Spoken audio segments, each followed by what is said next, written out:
மானிடராய் பிறப்பதற்கு மாதவம் செய்திருக்க வேண்டும்ன்றாங்க. பொண்ணா பறக்கிறதுக்கு போன பிறவியில் ஏதோ பெரிய பாவம் பண்ணியிருக்கணும்னு நான் சொல்கிறேன். பொண்ணா பிறந்த வீடும் சொந்தம் இல்லை, புகுந்த வீடும் சொந்தம் இல்லை.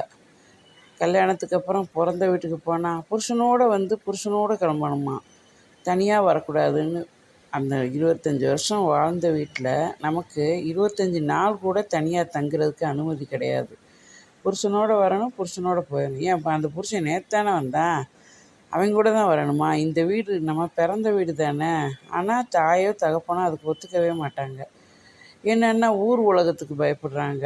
பெத்த பிள்ளைக்கு பிறந்த வீட்டில் உரிமை இல்லை.